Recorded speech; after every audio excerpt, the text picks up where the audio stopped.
राधे राधे। दोस्तों, आज हम आपको करवा चौथ के विधान और उसके महत्व के बारे में बताएं। भारतीय संस्कृति के अंतर्गत करवा चौथ भारतीय महिलाओं के लिए बहुत महत्व रखता है। भारतीय महिलाएं काफी दिन से इसका इंतजार करती हैं और इस व्रत को वो एक त्योहार के रूप में मनाती हैं, हर्ष और उल्लास से भरी हुई रहती हैं। वो इस व्रत के लिए श्रृंगार करती हैं, 16 श्रृंगार पूर्ण करके वो सुसज्जित होकर वो इस व्रत की तैयारियां करती हैं।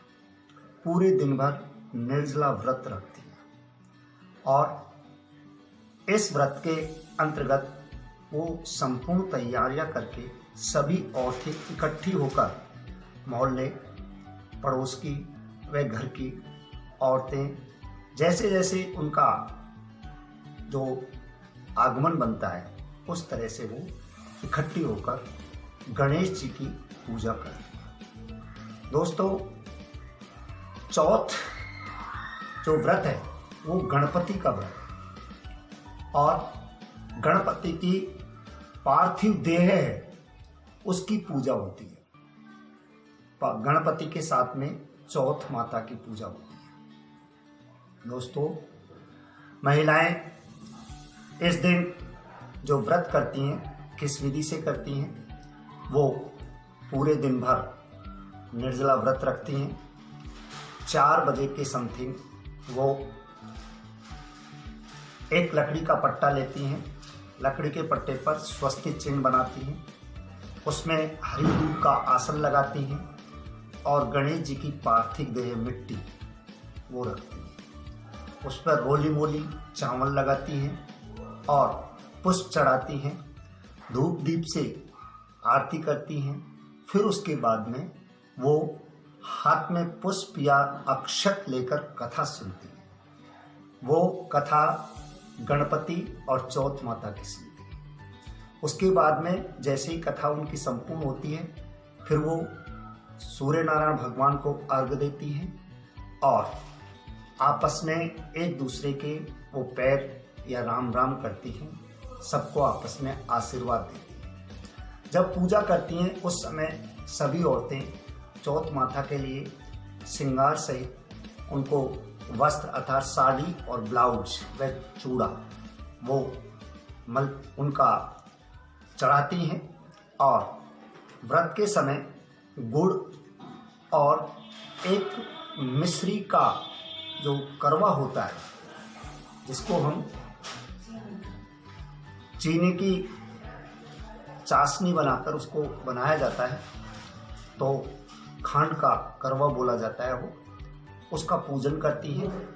उसमें सिक्का डालती हैं, गेहूं या धान उसके अंतर्गत भरती हैं और अपन से बड़ी जो औरत है, जैसे सास अगर सुहागन है तो सास को वो पैर छूकर वो साड़ी और करवा देती हैं या फिर अपनी जेठानी को देती हैं या पड़ोस में कोई भी बड़ी औरत उनसे होती है उसको देती हैं और वो औरतें उसको पति की लंबी आयु का वरदान देती हैं और उसे आशीर्वाद देती हैं कि तुम्हारा पति चिरंजीव हो, तुम्हारा स्वाद सदा बना रहे। इस तरह से दोस्तों ये व्रत किया जाता है। यह द्वापर युग से इसका प्रचलन चला है और युगों युगों से भी ये प्रथाएं हैं, लेकिन द्वापर युग की कथाएं मैं जो आपको बता रहा हूँ कि एक बार अर्जुन जो है वो नीलगिरी पर्वत पर तपस्या कर रहा था, तो उसे तपस्या करते हुए बहुत बाधा आई, क्योंकि जब कोई भी तपस्वी अगर तपस्या करता है तो भगवान सबसे पहले उसकी परीक्षा लेता है। और अर्जुन को जब इस तरह की दिक्कतें आई, बहुत परेशानी उठानी पड़ी, अपमान सहना पड़ा, तो उस समय उन्होंने श्री कृष्ण भगवान को याद किया। श्री कृष्ण भगवान प्रकट हुए और अर्जुन को कहा कि अर्जुन, इस समय तुम्हारी रक्षा गणपति ही कर सकते हैं, और अगर द्रौपदी कार्तिक मास की कृष्ण पक्ष की चतुर्दशी का अगर व्रत करे, अगर चतुर्थी का व्रत करे चौथ माता के साथ में, तो यह तुम्हारी समस्याएं अपने आप ही हल हो जाएगी और तुम्हारी सारी बाधाएं दूर हो जाएंगी और तुम्हें यश भी मिलेगा। इस तरह से द्रौपदी ने उस दिन चौथ माता का व्रत किया और गणेश जी के पूजन किया, आशीर्वाद लिया, तो अर्जुन की सारी समस्याएं दूर हो गई और उसे यश प्राप्ति हुई और उस तपस्या का फल भी उन्हें मिला। तो इस तरह से दोस्तों सभी महिलाएं अपने सुहाग के लिए, अपने पति की रक्षा के लिए गणेश जी की आराधना करती है। यही चौथ माता का वह चतुर्थ जो हमारी चतुर्थी है, करवा चौथ है, इसका फल। समय में औरतें चूरमा व हलवा बनाती हैं और चौथ माता की जोत देखती हैं, चौथ माता से आराधना करती हैं। उसके बाद में जब चंद्र उदय होता है, चंद्र उदय के दर्शन करके वो अर्घ देती हैं और पति के हाथ से वो व्रत खोलती हैं और प्रसादी पाती हैं। इस तरह से ये परंपराएं चल रही हैं। राधे राधे।